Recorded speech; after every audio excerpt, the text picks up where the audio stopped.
to buy a horse, sell a horse, you should have an agreement in Yes. place between one another.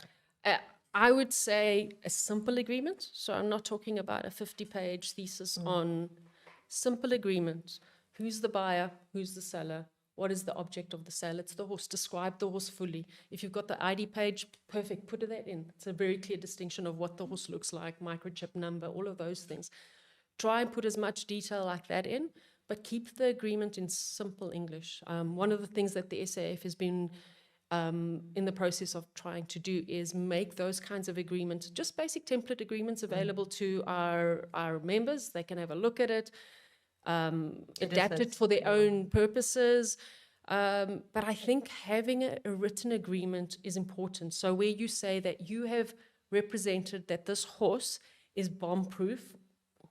What does bomb-proof mean? Totally. But what I'm saying is that this horse is suited for a beginner child rider.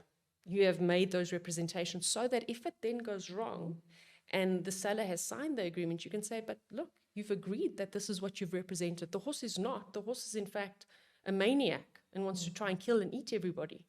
So then it makes your proof a little bit easier. It makes your case a lot easier. Be specific about your agreement, but make it simple. Okay. And I think it's to me, the most important thing about any agreement is make it as simple as possible. Don't try and have convoluted language, legalistic language, simple English, short sentences. And that has to be between the seller and the buyer, not the dealer and the buyer. Yeah, the seller and the buyer. And actually, one of the things I thought about, Georgie, and we're not discussing it now, but it struck my mind for the Equestrian Federation in any event. When you have a passport and your horse competes and you now sell the horse on, you have to do a change of ownership forms, and the disciplines will ask you for it and the SAEF will ask you for it because they actually stamp the ownership page as you do it. So whoever's name is in the passport, there should be a little stamp next to it, and then you go and you sell it and there's a change of ownership. Never, ever, as a seller, sign a blank change of ownership form. Ever. So always as the seller, make sure that the purchase as the seller, because you have no idea, for all you know, you sign a blank thing, they write one of your top horses, 500,000, name in, and the buyer goes, I've bought this horse. And the next thing they represent, and they say, look, we've bought this horse, that person signed.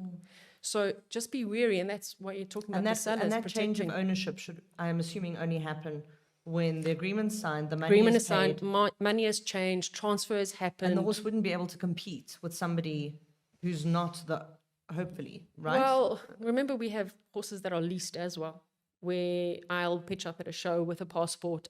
It's not my name in the passport. It's either a school pony or I'm leasing the pony. So that's not always the case. But if I wanted to register the horse on, say, for instance, Dressage's website, and I wanted to say, I want to be responsible for putting in vaccines, everything else. Dressage will say to me, well, do you own the pony now? And I'll say, yes, I own the pony now. And they'll say, well, can we have a change of ownership, please? Okay. So those are the things. Creates a paper trail. And I suppose, again, the helpful thing is if I go back 3 owners and I see that Patrick owned the horse, I can come to you and say, can I have those veterinary records? Yeah. Again. Okay, that's